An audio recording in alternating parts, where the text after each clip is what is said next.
Morning in downtown Chicago began with the sharp, rhythmic click of high heels striking marble a sound, clean, precise, and cold as steel. No one in the lobby of Harbor First Bank knew that within minutes their entire system from screens to reputation would collapse in silence. She entered without a sound, carrying nothing but a brown leather bag and a calm gaze. Natalie Brooks, 42 years old, was the woman every financial newspaper had been chasing. But that morning, she came without bodyguards, without a media team, without the flash of cameras. She was just another black customer, at least in the eyes of the tellers on duty. Across the lobby, veteran clerk Karen Holt adjusted her faded blue vest, glancing at the woman approaching. A faint frown appeared not from surprise but assessment. It was the look familiar in a world where power was often judged by skin tone and designer labels. Natalie placed her ID card on the glossy counter. Her smile was soft, polite, as if this were a routine transaction. But Karen didn't even touch the card. She lifted her chin and said coldly, "We don't serve people like you here." The words dropped into the air like shards of ice. The ID was flicked off the counter, spinning through the air before clattering onto the marble floor. Every sound in the room stopped. Keyboards fell silent, conversations cut off mid-sentence. The woman said nothing. She simply looked at the card lying face down on the ground, as if her very identity had been denied. Light from the tall glass windows reflected across her face, making Natalie's dark eyes shimmer like a storm held tightly inside. Karen folded her arms, her expression a mix of disdain and triumph. "Did you not hear me?" she said louder. "I told you this area is for premium clients. Try the public branch across the street." Two employees nearby stifled laughter, pretending to shuffle papers to hide their complicity. Natalie bent down slowly. Her knee touched the cold floor, but her head didn't bow. When her hand lifted the card, her fingers trembled, not from shame, but from fury held in perfect control. She glanced at the name on it, Natalie Brooks, CEO of Brooks Capital Group, beside the bank's own logo, the very institution poised to receive billions in investment from her company. No one there knew. No one knew that in just a few minutes the fate of the entire bank would shift forever. She rose her voice, calm, so calm it made the air itself a still. "What's your name?" Karen froze. "Excuse me." Natalie tilted her head slightly, a faint smile touching her lips. "You said you don't serve people like me. I'd just like to know who we are so I can thank the right person later." Her tone was gentle as wind, yet cold as steel. The laughter stopped. In the corner, the aging security guard shifted uneasily. A middle-aged customer paused his typing. The silence in the room now carried weight. Karen flipped her hair and forced arrogance into her voice. "I told you already this place isn't for people like you. Don't make this difficult." Natalie placed the card back on the counter, with precise care, aligning its edge perfectly with the table's rim. Her voice dropped low, smooth and sharp. "If your system is as clean as your manners, you should find my name in it." A long pause followed. Someone cleared their throat. A young woman pretended to scroll her phone, but her fingers didn't move. The air stretched tight as a wire. In that moment, Natalie heard the echo of her past, a whisper in her mind. 20 years ago, she had heard the same words at a small bank in South Carolina, when a teller told her that balance can't be yours. Back then she had walked away. Today she chose to stand. Behind the counter, Karen crossed her arms, smirking. "Security will be here any minute," she said. "You can explain this little scam to them." Natalie gave a faint smile, thin and chilling. "No need." The system always knows how to handle itself. The sentence hung in the air like a quiet prophecy. In the far corner, a young intern named Eli Turner felt his throat go dry. He recognized that name, Brooks Capital Group, the same one printed on the partnership proposal the entire branch had been reviewing. But he said nothing. Fear kept him silent while conscience pounded in his chest. And Natalie, she stood motionless, spine, straight shoulders, steady as stone. Eyes began to turn toward her, not out of curiosity, but from something unspoken, the weight of composure. Outside, Chicago's morning light streamed through the windows, glinting off her eyes, the light of someone who knew exactly who she was, and who knew the world would soon have to relearn how to see her. A nearby employee whispered to Corin, "Are you sure she doesn't look like a fraud?"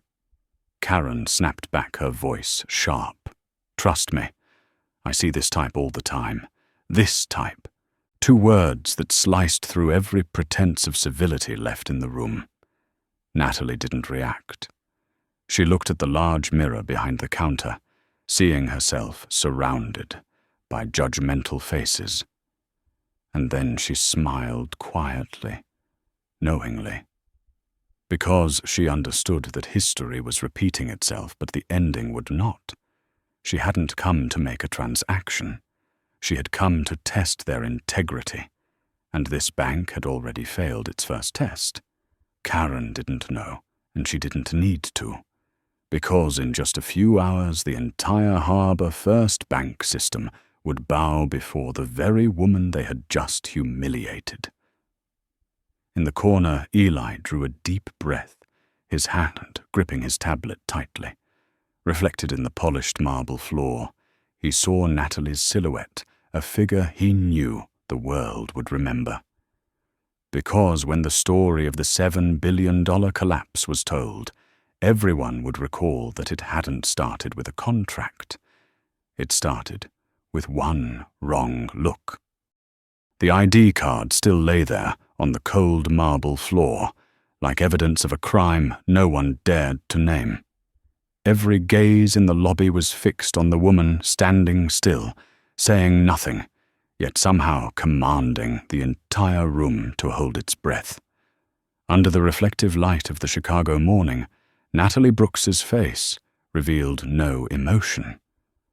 But deep within her eyes was a fierce kind of silence, the silence of someone who had endured too much and who now knew exactly when to let the truth speak for itself.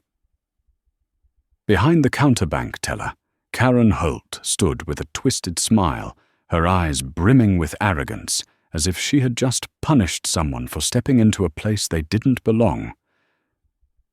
"Are you planning to stand there all day?" Karen said dryly. "If you don't leave, I'll call security." Natalie tilted her head slightly. She didn't meet Karen's contemptuous gaze. Instead, she looked down at the ID card, that small object now resembling a mirror, reflecting the entire system of prejudice. She remembered the first time she had been humiliated at a bank 20 years ago. Back then, she was just a young woman, clutching her first paycheck, being told, "You must have written the balance wrong." She had smiled a fragile, defeated smile and walked away. But this time she was no longer that girl. She was the woman who had built a financial empire from a 1-bedroom apartment in Atlanta. She had learned that silence isn't weakness, it's a form of control. Nearby intern Eli Turner watched the scene unfold, his heart pounding. He recognized the name on the card, Natalie Brooks. He'd seen it in countless internal emails labeled potential merger partner. But how could he speak up when his supervisor was intoxicated with a false sense of power? He could only watch and stay silent like everyone else in that room. Natalie stepped closer to the counter. Her voice was low, slow, but clear as a pin drop. "I'm not going anywhere." Karen folded her arms, mocking her. "Oh, perfect. You'll get to meet security very soon." Then she pressed a small button beneath the counter. A faint chime rang out, an internal signal for a customer incident. Instantly, several employees looked up. No one spoke, but their eyes had already passed judgment. The air changed dense, heavy, and so still that you could hear the ticking of the clock on the wall. Natalie didn't step back. She placed both hands on the counter, gently, deliberately. Every movement was measured by her heartbeat, controlled and unnervingly calm. "You know, Karen," Natalie said softly, her tone low and steady. "Some customers don't react when they're insulted. Not because they're weak, but because they're calculating something much bigger." Karen laughed, a short, sharp laugh that sliced through the tension like a paper knife. "You think you're here to teach me a lesson? No." Natalie replied, her gaze unwavering. "I'm just observing, seeing how much you're worth." Just then, David Rowe, the branch's deputy manager, appeared. A man in his 50s, salt and pepper hair, neatly pressed grey suit, walking with the confidence of someone used to giving orders. "What's going on here?" he asked, voice deep, not friendly. Karen spoke first, cutting off any chance for Natalie to respond. This customer presented a fake ID and refused to leave the premium area. "I think she's trying to access someone else's account." David turned toward Natalie, his eyes scanning her from head to toe. "No greeting, no courtesy." "Ma'am, I need to verify your identity. Please hand over your ID." Natalie reached down, picked up the card, and placed it back in front of him. "You already have it." He frowned, holding the card under the light, as if his eyes alone could determine authenticity. "Brooks Capital Group," he read slowly. "You name your own company after yourself."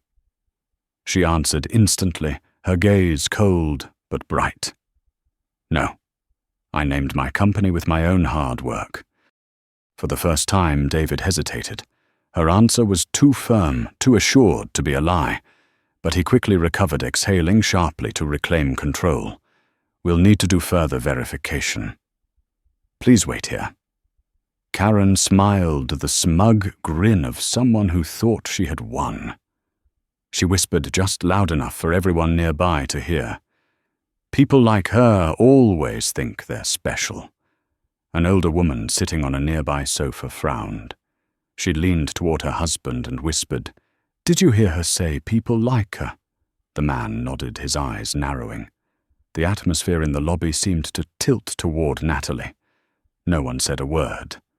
But no one believed Karen anymore. Natalie looked around, her gaze, moving over each face, security staff, customers. She wasn't angry, she wasn't vengeful, just quietly sad, the kind of sorrow carried by those too familiar with being doubted for simply being different.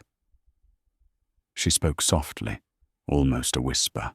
"Interesting, you follow every protocol except the one called respect." The words didn't need to be loud because they pierced everyone in the room. Even Eli, who had remained silent, felt his chest tighten. Moments later, 2 security guards arrived. One young, the other an older black man, around 60, named Darryl, a long-time employee. When his eyes met Natalie's, he paused. In her calm expression, he saw something familiar. The quiet strength of someone who had endured and survived in a biased world. "Is there a problem here?" Ma'am, Darryl asked gently, his tone respectful. "No," Natalie replied, "except they're evaluating me instead of their own data." David interrupted sharply. "We're following procedure. If you don't cooperate, we'll have to escort you out." This time, Natalie looked directly into his eyes. Her response was short, precise, and resonant. "And I'm following principle." In that moment, Eli felt everything slow down, not because time stopped, but because no one dared to move. Every word Natalie spoke seemed to weigh double in the thick air. A phone rang somewhere, shattering the silence. Then whispers began spreading like falling dominoes. Who is she? She looks familiar. She's right, they haven't even checked the system. Karen started to lose her composure. Her voice rose sharp and angry. That's enough, I'm the one in charge here. And I say Natalie interrupted her. Her voice light as wind, but sharp as a blade. No, Karen. Today you're not in charge of me. You're accountable to me. The words struck like thunder. Karen froze, her lips pressed tight, her hands trembling. Darrell lowered his head, hiding a faint smile, the knowing smile of a man who sensed the storm about to break. No one in that room understood that with a single thrown ID card and a few quiet sentences, a bank was about to lose something far more valuable than money, the trust of the woman who owned it. And at the center of that coming storm, Natalie Brooks stood still, the unshakable pillar of a moral reckoning, about to erupt. No one inside the lobby of Harbour First Bank realized that the woman they were doubting hadn't come to withdraw money, she had come to withdraw trust. The $7 billion merger between Brooks Capital Group and Harbour First Bank was awaiting only one signature. But that morning, Natalie Brooks wanted to verify something. No balance sheet could ever reveal the true culture of the partner she was about to empower. She sent no email in advance, brought no entourage, made no announcement of a CEO visit. She came alone with nothing but a leather bag, a folder, and the ID card that Karen Holt had just thrown to the floor. 3 months earlier, her advisors had praised Harbour First. The numbers are flawless, the process transparent, the leadership impeccable. But Natalie, who had once built her first business from a tiny apartment in Atlanta, knew that numbers never told the whole story. A company could score perfectly in finance, yet be bankrupt in dignity. So she chose the only way to see the truth by going undercover. She had once told her assistant Amira during a private meeting, "I don't need them to tell me how much they respect customers. I want to see how they treat someone they think doesn't deserve respect." And that was how this morning began a simple experiment, but a brutal one. The air in the bank was tight as a drawn string. David Rowe, the branch's deputy director, tried to appear in control, but the sweat on his forehead betrayed him. Behind him, Karen Holt's voice had grown small, her arrogance beginning to crack. Natalie stood still, one hand resting lightly on the counter. No one knew what was inside her briefcase, a merger agreement embossed with the words, "Confidential, $7 billion merger signing pending." If the morning had gone normally, she would have signed it. But within 10 minutes, nothing was normal anymore. In the corner, young intern Eli Turner was battling his conscience. He remembered the internal memo from the previous week, titled Brooks Capital Group, Executive Visit Pending Confirmation. He looked at the woman standing before him, her eyes cold yet clear, her voice calm yet commanding. Everything about her radiated the quiet authority of someone who had long been making the final call, the kind of power that never needed to shout. Eli wanted to speak the truth. But when Karen's warning gaze flicked his way, sharp and threatening, he swallowed his words. If I speak, I lose my job. If I stay silent, I lose my conscience. The thought made his hands tremble as he instinctively opened the bank's internal app on his tablet. The name Natalie Brooks appeared. Account verification confirmed. Position Chief Executive Officer, Brooks Capital Group. The notification glowed on the screen like a secret too heavy to hold. Eli swallowed hard, looked up, then quietly closed the device. Across the counter, Karen was still trying to salvage her image. "Who do you think you are to challenge me here? This is the largest bank in Chicago, not a stage for your performance." Natalie smiled, and that smile froze Karen in place.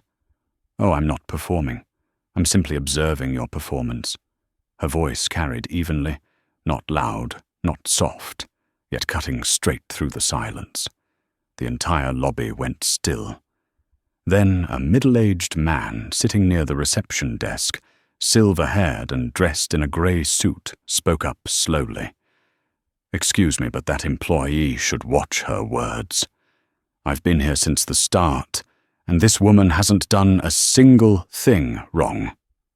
Karen turned sharply, snapping, "You don't understand what's happening here. This is—" "No." Natalie interrupted, "He understands. Because sometimes outsiders see more clearly than those trapped inside the system." Her words made David, who was still standing beside the counter, turn to look at her. There was something in Natalie's eyes that made him hesitate, a stillness too confident, as if she knew exactly who he was and already knew how this would end. The air grew heavier. Outside the glass doors the city buzzed on, but inside every sound seemed to vanish. Natalie took a slow breath and spoke clearly. "I didn't come here to withdraw money. I came to withdraw a conclusion." Karen laughed, her voice dripping with disdain. "A conclusion? Who do you think you are?" "Someone you'll remember for the rest of your life," Natalie said softly, her tone low and rumbling like distant thunder. Eli's skin prickled. He had never heard anyone speak words that sounded both quiet and crushing. David Rowe cleared his throat, desperate to reclaim authority. "Ma'am, if you have an issue, we can schedule another appointment. But right now you're disrupting branch operations." Natalie turned toward him, unblinking. "I'm not disrupting anything.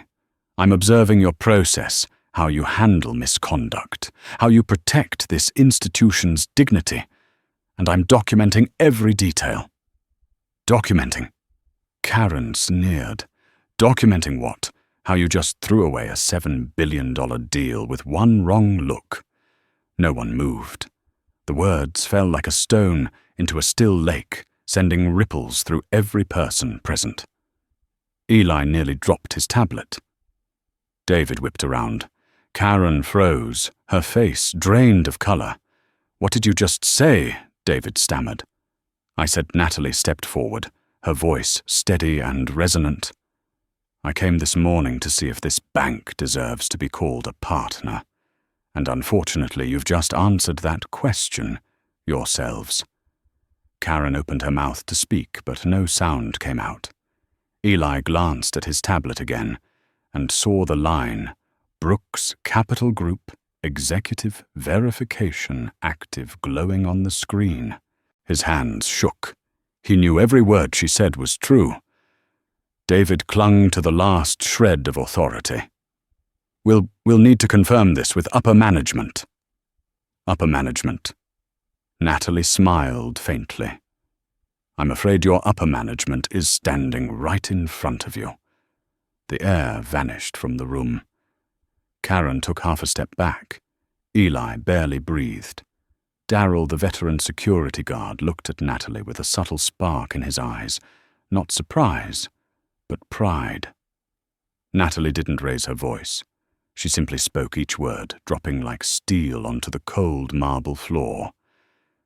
"I give trust through action, not contracts, and this morning the trust has been returned without mercy."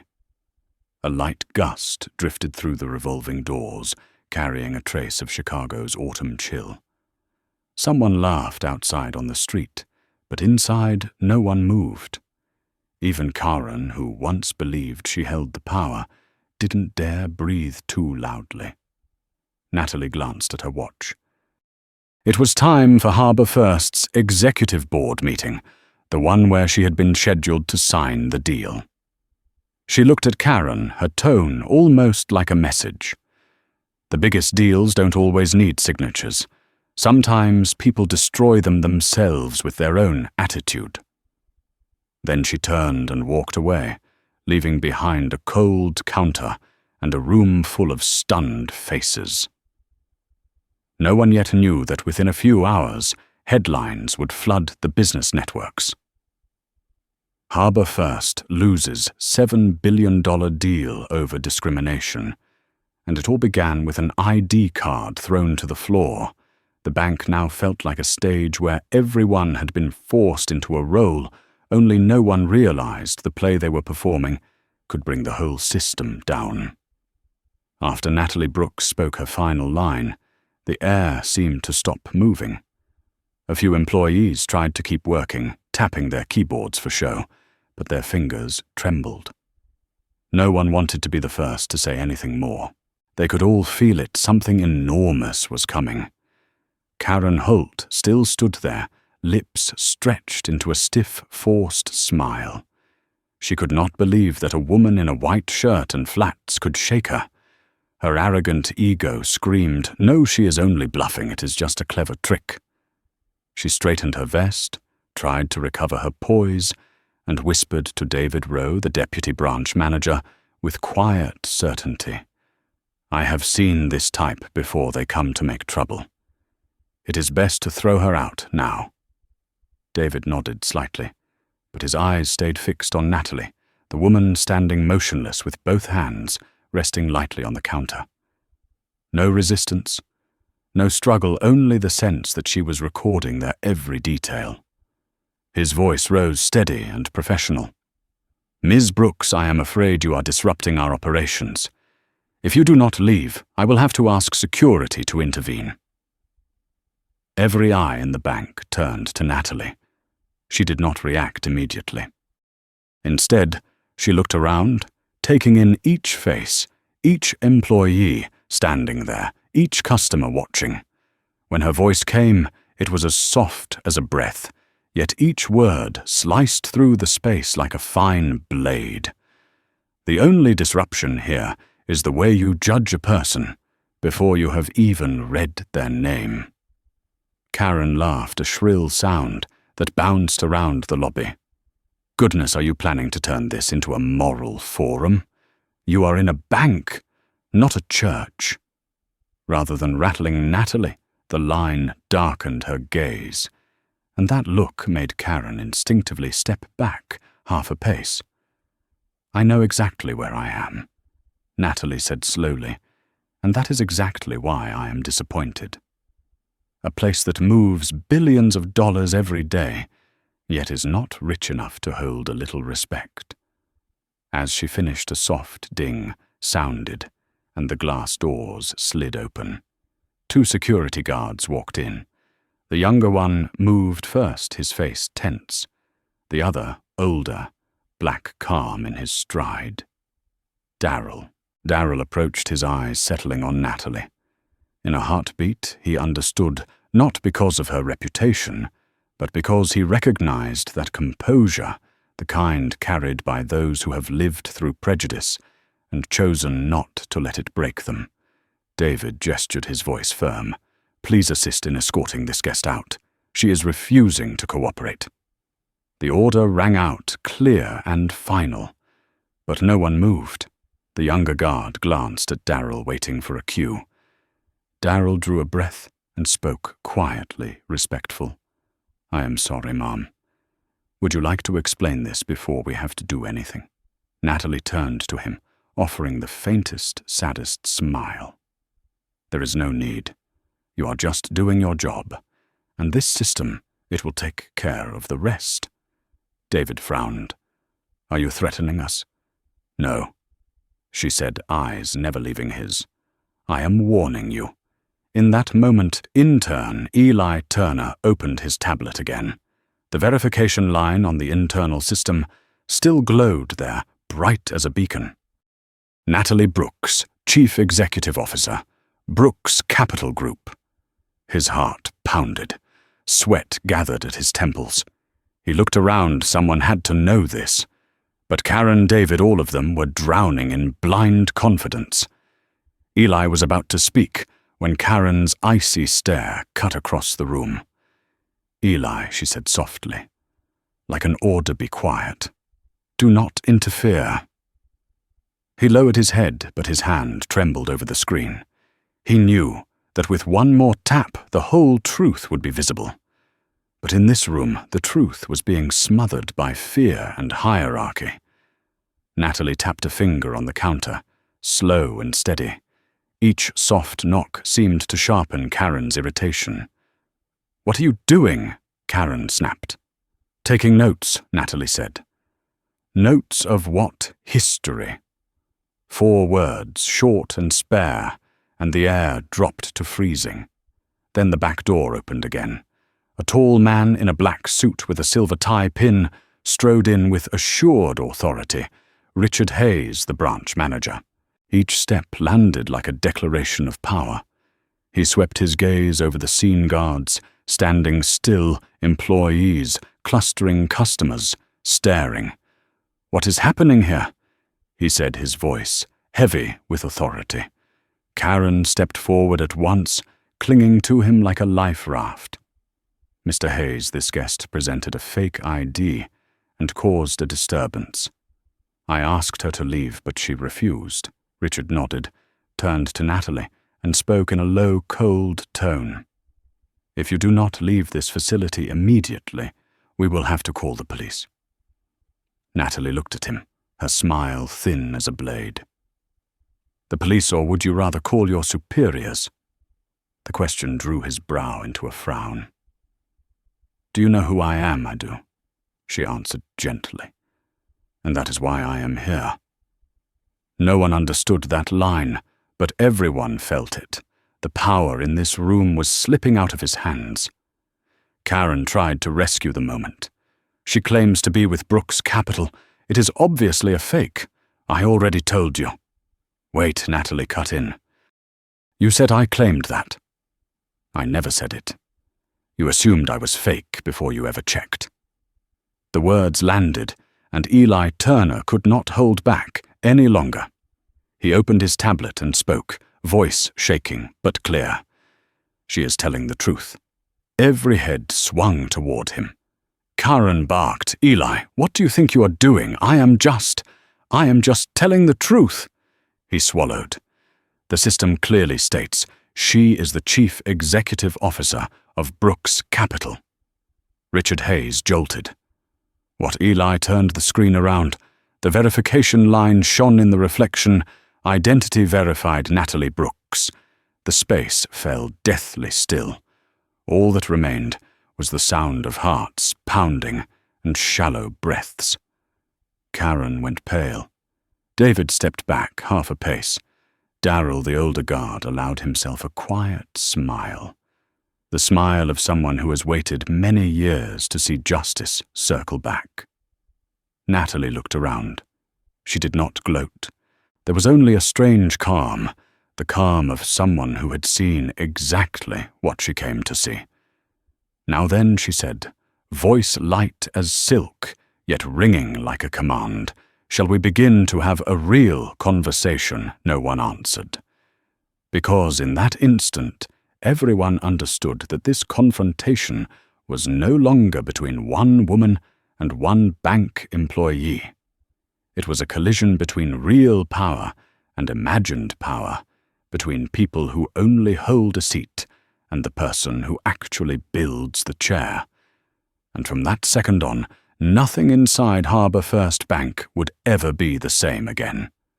The bank shattered into silence. Every gaze turned toward the woman who had just shaken an entire system with a single sentence. The words, "Identity verified. Natalie Brooks, Chief Executive Officer, Brooks Capital Group," still glowed brightly on the screen. It was like a spotlight exposing those who had long lived in the shadow of prejudice. Karen Holt stood frozen, her lips trembling, but soundless, the red lipstick now smeared like a mark of shame. David Rowe, who once believed he was in control, stood blank-eyed, still clutching the ID card he had been about to confiscate. No one in the lobby spoke a word. They didn't have to. The truth was speaking for itself. Natalie Brooks looked at them, not with contempt, but with the gaze of someone who had just lost her last piece of faith. She could see every face clearly fear, confusion, avoidance. She saw the silence of the bystanders too, the silence that always aids injustice. "Here's the thing," she said, her voice calm enough to chill the air you can check again. "But do it by protocol, not by prejudice." Her words were like a mirror held up to the entire branch. Richard Hayes, the branch manager, tried to recover his authority. He stepped forward, voice low and stiff, masking the tremor in his tone. "Ms. Brooks, I understand this is a misunderstanding. If you truly are who you say you are, then surely a misunderstanding." Natalie interrupted, her eyes sharp as a blade. A misunderstanding performed by 3 people at once. A misunderstanding encouraged by laughter, by silence, pretending not to see. She took a step toward the counter, and every footstep felt like the pulse of the entire room. "No, Mr. Hayes. This isn't a misunderstanding. This is culture, and today your culture has been exposed." Karen stepped back. She wanted to speak, but couldn't. The word CEO dried her throat like sand. In her mind, a voice whispered, "No, it can't be. A woman like her can't be a CIO." But there was no room left for denial. Then Karen did the most foolish thing anyone could do when standing before real power. She tried to regain control through defiance. "You have no proof you're the investor." She screamed like an animal cornered. "I don't believe any of this." Before anyone could stop her, she snatched the ID card from David's hand, and to the horror of everyone watching, threw it to the floor again. The small card spun through the air and landed on the marble with a cold, echoing click. The sound rippled through the lobby like a verdict being declared for the second time. No one breathed. Even Darryl, the older security guard, closed his eyes for a moment, as if he had just witnessed a sin that could not be forgiven. Karen's voice trembled, but she forced it out. "There, I warned you. Fraudulent activity results in confiscation. It's procedure." An elderly woman sitting by the door spoke up sharply. "What kind of procedure insults people like that?" A young man raised his phone, recording the entire scene. "Go on," he said quietly. "Let the world see how they handle procedure." Richard Hayes raised his voice, snapping, "Enough, Holt, stop this now." But it was too late. Natalie didn't bend down. She looked at the card on the floor, then raised her eyes. In them was no anger, no pain, only a dangerous stillness, the kind that comes before a storm. "Are you sure about that, Karen?" she asked, her voice low. "You really want to do this in front of everyone, filming?" Karen clenched her fists, chin raised. "You can't scare me." "Oh, I'm not trying to scare you," Natalie replied softly. "I'm simply confirming that you've just signed your own sentence." She leaned down, not to pick up the card, but to take out her phone. She swiped the screen once and pressed a contact, Amira Stone. The lobby fell silent. A faint beep echoed through the air. Amira Natalie said evenly, "Activate Protocol 7. On the other end, a woman's voice came through clear and certain. "Confirmed. Executing now." Richard frowned. "What did you just do?" Natalie didn't look at him. She stared at her phone's reflection, her voice calm and cold. "I just asked the system to do what your people forgot. Verify." Eli Turner glanced down at his tablet, and his eyes widened. The screen began flashing. A red warning line appeared. "Brooks Capital System. Linked executive verification in progress. "Oh my God," Eli whispered. Other employees rushed over watching as the system flickered wildly. Then the large monitor behind the counter, the one displaying account data, shifted color. Every open window closed at once, replaced by a single glowing line of text in bright gold: ownership verification, Brooks Capital Group. The typing stopped. The breaths quickened. Someone in the lobby whispered, "My God." She wasn't lying. Richard Hayes went pale. He stepped forward, trying to reclaim control. "You can't do this. You have no authority. No authority." Natalie lifted her head, her eyes sharp as steel. "You're standing in a branch, owned by me as the principal shareholder. I have full authority." There was nothing left to say. Karen stumbled back, her voice, small, shaking. Who are you really?" Natalie looked at her. Not angry, not proud, only with the expression of someone who had watched arrogance destroy itself too many times. "I'm the woman you dismissed, and the one you just helped save $7 billion because now I know I can never partner with people like you." The words struck the marble like a hammer. Karen collapsed into a chair, her face ghostly white. Richard took a step back. Eli looked at Natalie, and for the first time, he understood what real power looked like. It didn't need to shout. It didn't need to prove itself. It only needed to stand firm. Natalie bent down, picked up her ID card, brushed off the dust with deliberate care, and whispered softly, almost to herself, "Dignity like this card can be thrown to the floor. But not everyone has the strength to pick it up and still hold their head high." The entire room stayed silent. And in that silence, power had changed hands. The air inside the Harbour First Bank lobby grew dense, as if every breath carried traces of metal dust. Everyone stood frozen, except for the light. It was the only thing still moving, flickering across the flashing screens. Eli Turner was the first to notice that something was changing. The tablet in his hands lit up lines of system code scrolling like a storm. A notification appeared. Executive verification. Brooks Capital System. Linked. He inhaled sharply. Oh my God. The whisper was small, but enough to make nearby employees turn their heads. They saw his eyes locked on the screen, his trembling hands. At that same moment, every computer in the branch began beeping soft, mechanical, relentless. Each device displayed the same message: Protocol 7 activated ownership verification, in progress. The bank, a place defined by order and control, had turned upside down. Those who once held power no longer understood what was happening, while the woman they had dismissed stood calmly watching the scene unfold, like a play she herself had written. Natalie Brooks set her phone down and clasped her hands together. Her voice was light as air, yet carried across the entire room. "There's no need for anyone to shout. The system will do what people have refused to do: verify the truth." Karen Holt stood in shock. She looked around, searching for agreement from her colleagues, but found only averted eyes.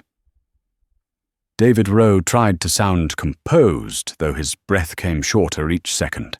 "Ms. Brooks, you can't activate our internal system.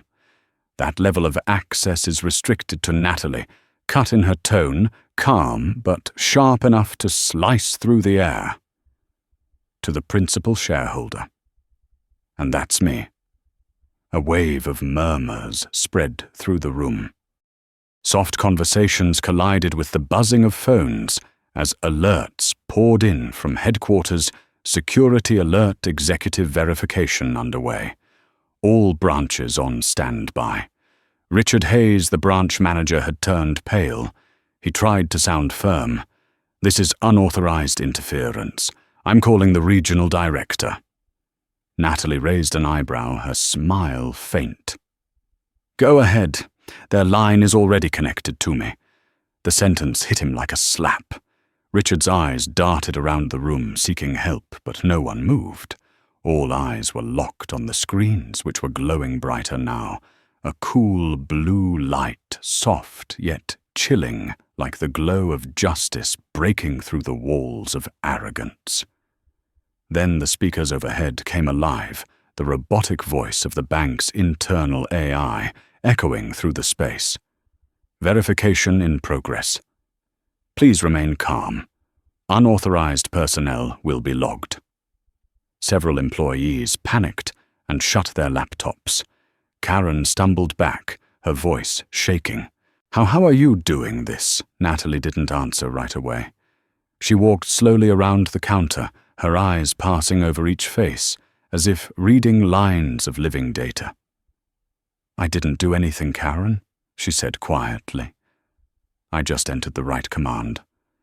The system is simply reflecting your actions." Her gaze stopped on David. He pressed his lips together and lowered his head, trying to hide from her eyes.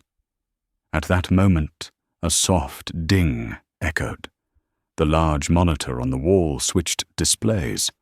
The Harbour First logo disappeared, replaced by a golden emblem, Brooks Capital Executive Network. Below it, lines of text began to appear crisp and undeniable. Audit initiated. All interactions under review. Branch behavior, log active. The entire branch froze.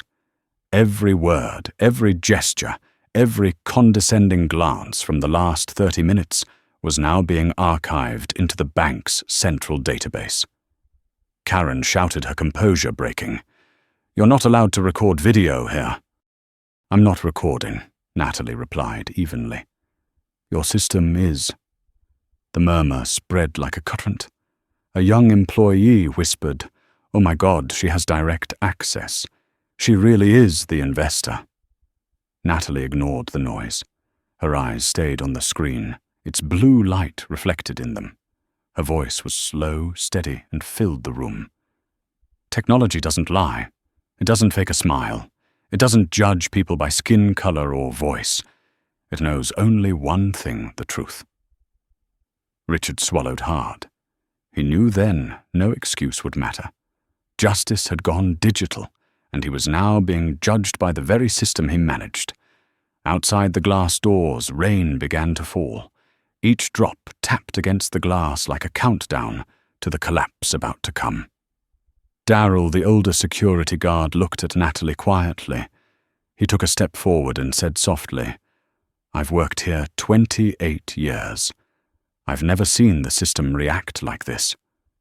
Honestly, thank you for making it do what it was meant to do." Natalie gave a small nod. She said nothing, only smiled a rare smile, not of pride, but of empathy. Then on the large monitor, the final line appeared, a sentence that would forever be etched in the memories of everyone there. Identity verified, Natalie Brooks. Chief Executive Officer, Brooks Capital Group. Major stakeholder, Harbour First Bank. A confirmation tone followed a single chime, but it sounded like a gavel striking in a courtroom. Eli Turner closed his eyes and took a deep breath. He knew this moment would spread across social media, becoming a symbol not just of discrimination, but of the power of truth. Karen collapsed into a chair, her strength gone. She whispered in despair, I didn't know. I didn't know who you were." Natalie looked down at her, her voice soft but firm as ever. "That's the frightening part, Karen. You shouldn't need to know who I am to know how to behave." Silence.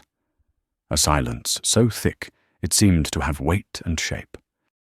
No one dared breathe too loudly. Then Natalie turned to Richard Hayes, who now stood with his head bowed like a reprimanded student. "Mr. Hayes," she said slowly, "I came here to sign a $7 billion contract. But now I have another word to write instead. Cancel." The word fell like a blade. Richard stared at her, his face drained of color. You can't do that over a misunderstanding." "It's not a misunderstanding," Natalie interrupted. "It's a mirror, and it reflects exactly what you are." She stepped back, her eyes sweeping across the lobby where everyone still stood frozen. "I don't need to raise my voice for anyone to believe me, because today your system has spoken for me." Then she turned and walked away from the counter. The sound of her heels echoed evenly through the air between heavy breaths and the patter of rain. On the large screen, the final line appeared: "Audit-logged behavioral report sent to Executive Board." There was nothing left to say. No police needed. No argument required. Justice had its own record now. And as Natalie stepped through the doors, Darrell bowed his head, not out of duty, but out of respect. No one moved. No one dared to breathe. The final beeps of the system faded into silence, leaving behind a stillness so heavy it seemed alive. On the large screen, the logo of Brooks Capital Group glowed like a cold moon. Beneath it, golden letters flashed steadily: "Executive Audit Initiated All Branch." Footage logged. Harbour First Bank, once a symbol of prestige and financial authority, had just turned into the stage of a moral reckoning. Karen Holt collapsed into a chair, her hands trembling. No shade of lipstick could now hide the panic etched across her face. Every smirk, every dismissive word from minutes earlier, stabbed back at her like needles. "I didn't mean to," she stammered, voice cracking. "I just thought she was impersonating someone." No one replied.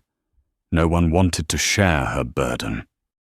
David Rowe, the deputy branch manager, stood behind the counter, his face drained of color.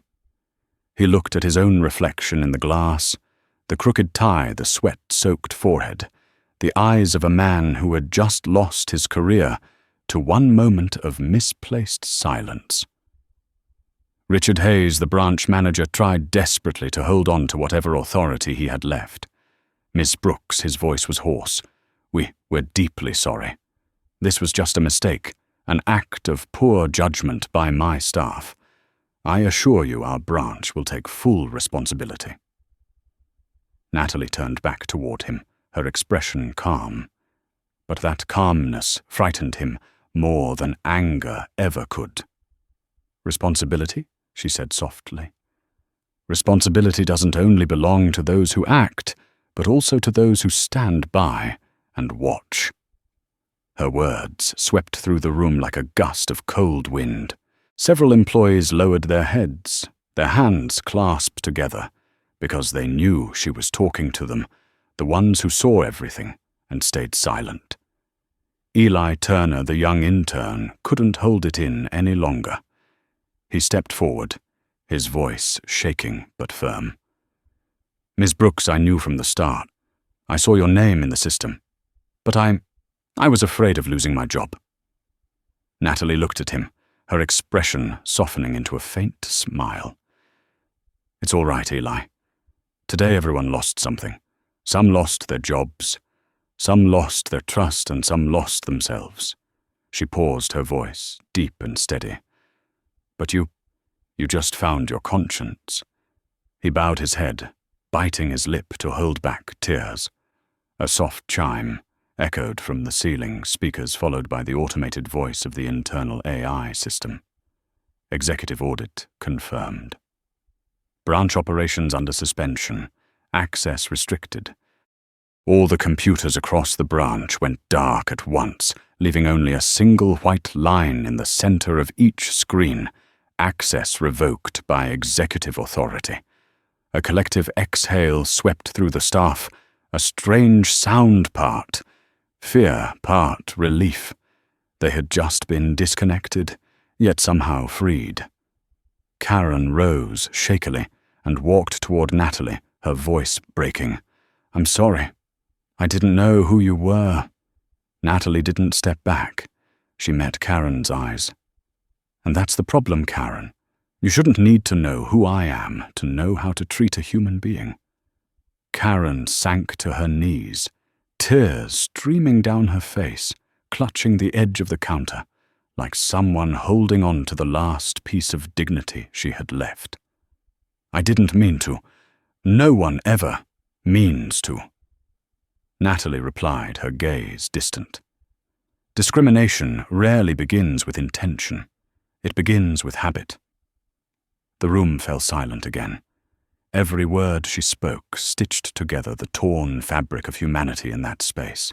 Outside, the faint sound of car horns drifted in. The press hadn't arrived yet, but the story had already escaped the walls. Phones buzzed with alerts. Internal messages flashed across the employees' screens. Head office alert, possible PR crisis. Hold statements. Richard Hayes looked at his phone, his hand trembling. He knew what it meant. Urgent reports, investigations, and possibly termination. He turned back to Natalie, his tone pleading. Ms. Brooks, please give us a chance to make this right. This deal, it could save hundreds of jobs. If you cancel, I'm not cancelling, Natalie said evenly.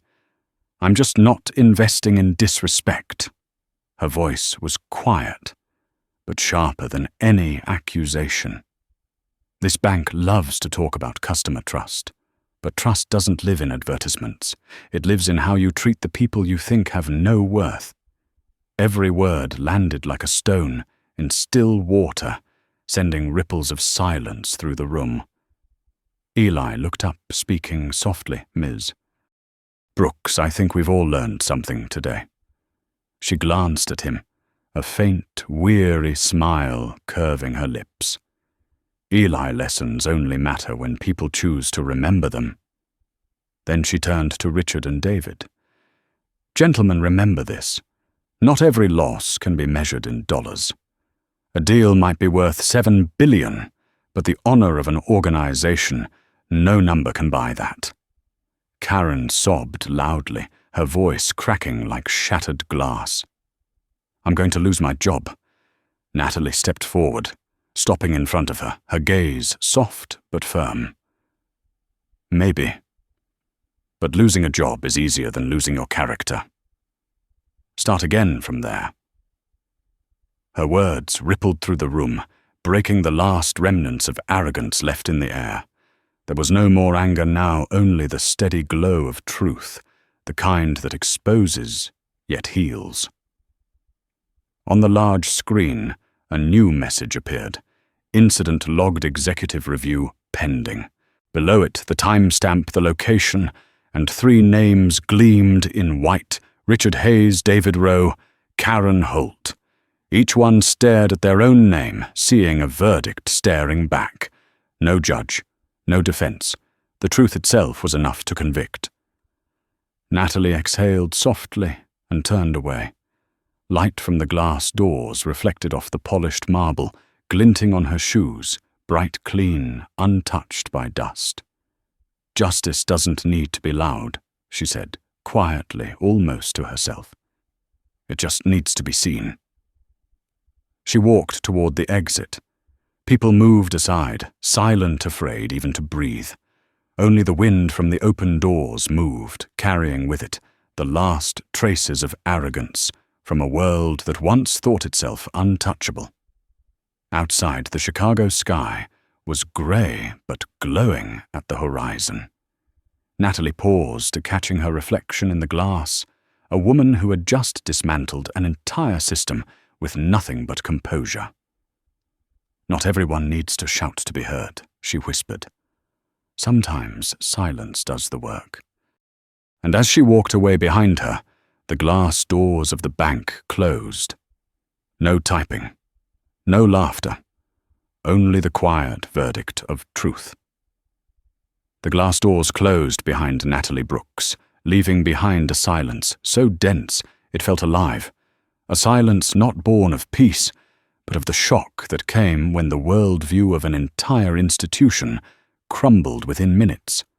There were no keystrokes, no rhythmic clicks of heels against marble, only the strained breaths of people trying to understand what had just happened. The grand lobby of Harbour First Bank, once a symbol of order and status, now felt like a room after an explosion, the structure intact but its spirit shattered. Karen Holt slumped by the counter, her trembling hands clutching the edges of her vest as tears smeared through her makeup. From someone who had given orders, she had become someone begging to be heard. But there was no one left to listen. The phone on the desk flashed over and over, with alerts from headquarters, executive investigation in progress. HR suspension pending. Each line cut deeper, slicing into the pride she had once lived by. I was just following procedure. She whispered, her voice, the dying breath of an old belief. David Rowe stood behind the counter, pale as paper. He no longer looked like a manager. His tie was crooked, his collar undone, and his eyes were lost in the void, still searching for a way to comprehend the impossible, how the woman they had looked down upon had been their owner all along, and how a single attitude could collapse $1 billion empire. Richard Hayes, the branch manager, remained frozen in place. In his hand was the phone that had just gone silent from a call with headquarters. He didn't need to hear the rest. He already knew. He had just lost everything: his position, his reputation, and the trust of the woman he once called a partner. "Just a few minutes," he murmured. "Just a few minutes." But in Natalie Brooks's world, a few minutes were enough for a person to reveal their true worth. Outside, the rain continued to fall.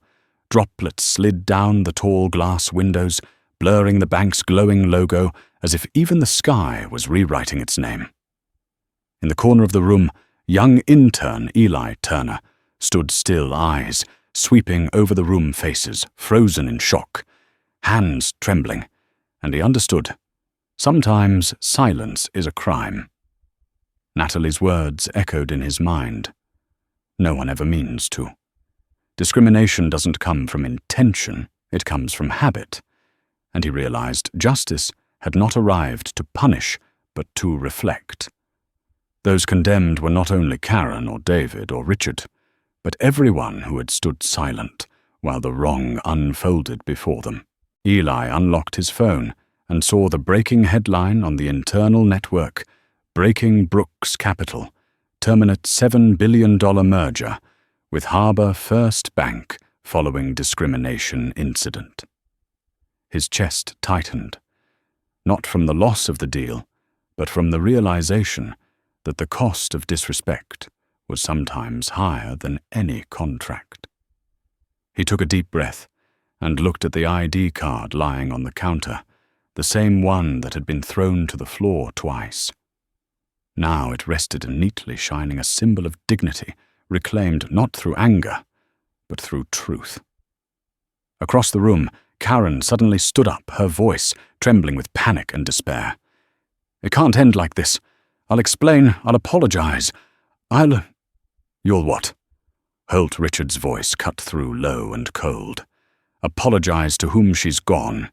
She doesn't need our apology. The world doesn't either."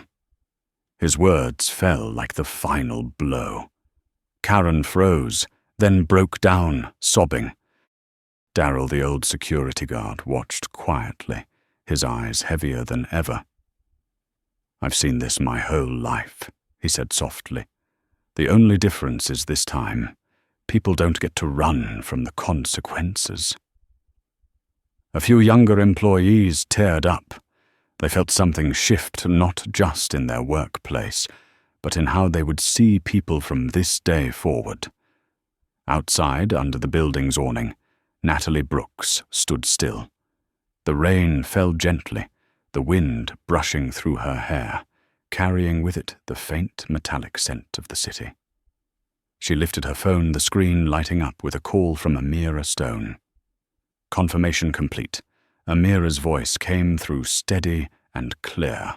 "All data has been archived. The report will be delivered to the board within 2 hours. Good Natalie replied, eyes still fixed on the glass doors she had just walked through. But don't issue a press release yet. Let silence do its job. Amira hesitated. You mean let them realize it on their own? Exactly, Natalie smiled faintly. Not every lesson needs to be shouted. Some lessons only sink in when people hear the echo of their own actions. She looked up. The clouds above began to part, a thin beam of sunlight, piercing through, reflecting off the glass, where the words, "Access revoked," still faintly glowed. Natalie took a deep breath. She wasn't happy, nor angry. She simply felt that the ending was right. Inside, Richard received another message, this time from the corporate CEO. 4 words only, effective immediately terminated. He sank into a chair, letting out a hollow laugh. There was no taste of authority left in it, only the bitter aftertaste of defeat. She was right, he whispered. The system always corrects itself. Karen kept crying. David turned away, unable to meet anyone's eyes. Darryl slowly walked to the counter and picked up the ID card Natalie had left behind. He placed it gently in the center of the bank's logo and said quietly, as if to the room itself, This is the real card." No one answered, but deep down everyone knew this was the verdict. No courtroom, no defense. Just silence.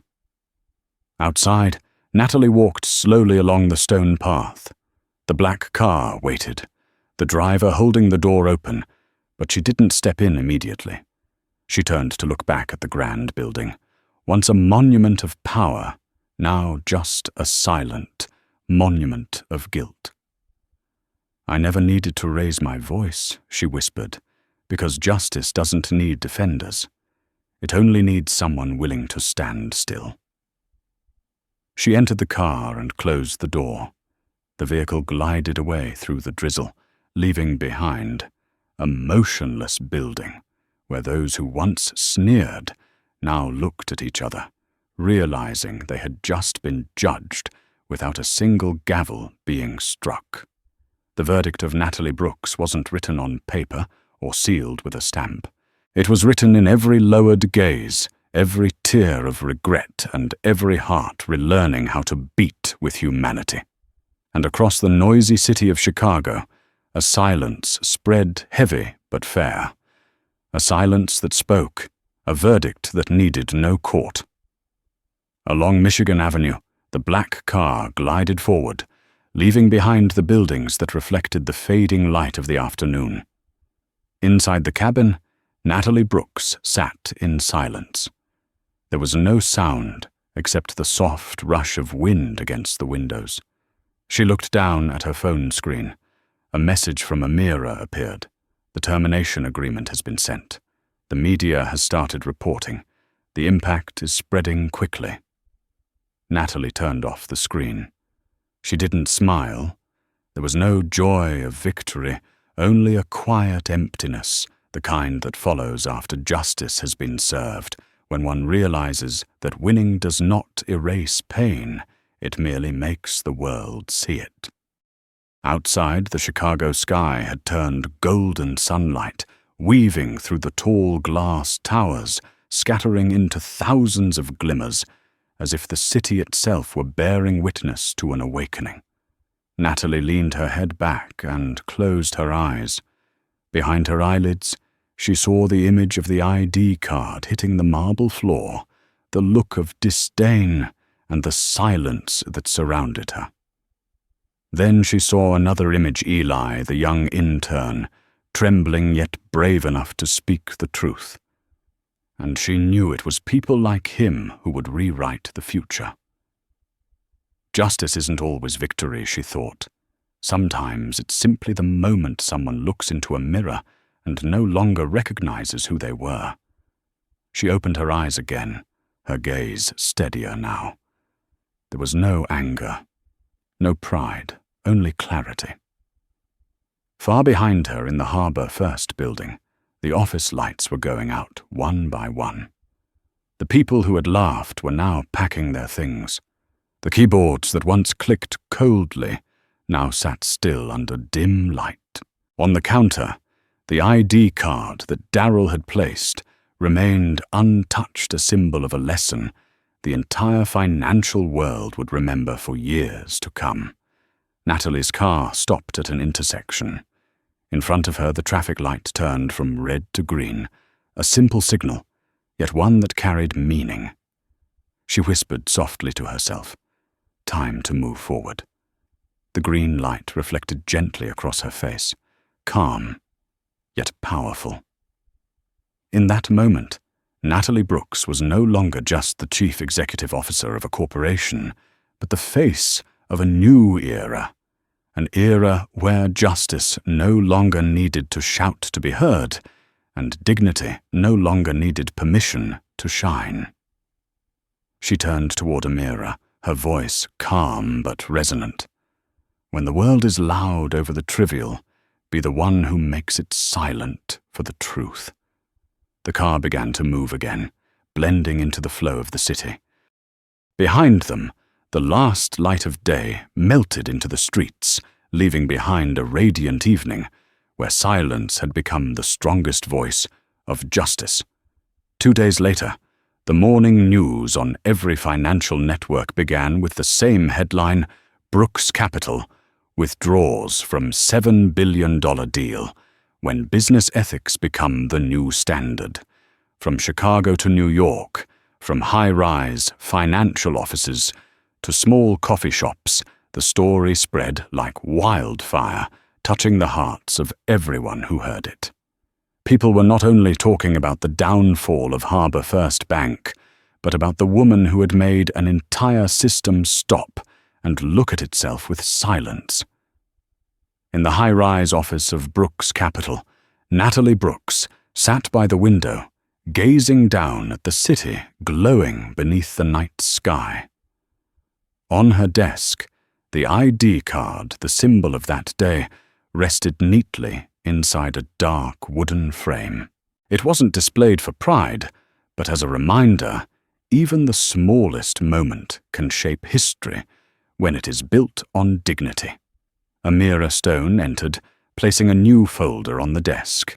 "The company has received over 1,000 emails from bank employees," she said, saying, "They've changed how they treat customers after watching the video. Would you like to make a public statement?" Natalie smiled, her expression gentle yet firm. "No, I don't need to say more. Real change doesn't come from speeches. It comes from the actions people take once they finally understand." She stood and walked toward the window. Outside, the headlights stretched across the streets like glowing veins, connecting people between untold stories, between unbroken biases. "I only want one thing," she said softly, "that every person who walks into any place, whether a bank or a small diner, is seen as human, nothing more, nothing less." Amira nodded, her eyes glistening. "The world needs more people like you, Natalie." Natalie turned, her smile faint but warm. "No, Amira. The world just needs better people." The final scene closed with Natalie leaving her office, the light behind her reflecting off the glass wall, where 3 words were etched faintly into the surface: integrity, humanity, respect. The narrator's voice rose, slow, deep, filled with emotion. In a world where the voice of power so often drowns out the voice of what is right, there are those who choose silence, not because they are weak, but because they understand that true justice does not need to shout to be heard. Because when you hold on to your dignity, you do more than save yourself. You make the world reconsider how it treats humanity. The screen slowly faded to black, leaving only the soft glow of the city lights, and one final line appeared. Justice doesn't always roar. Sometimes it simply stands, and the world bows. From the perspective of an expert in leadership ethics and corporate culture, the story of Natalie Brooks is not merely a banking incident, but a test of human nature in the modern world, where power and success often blur the lines of respect. When everything fell silent, her actions became the loudest voice, reminding us that dignity is not something to demand. It is something we preserve even when others forget. True justice doesn't need a stage. It only needs someone calm enough to stand firm and let the truth speak for itself. If you believe that respect is the foundation of every lasting success like this video, to share that message, subscribe to join the journeys where integrity shines through power, and comment the phrase that reflects your belief. Hold your dignity.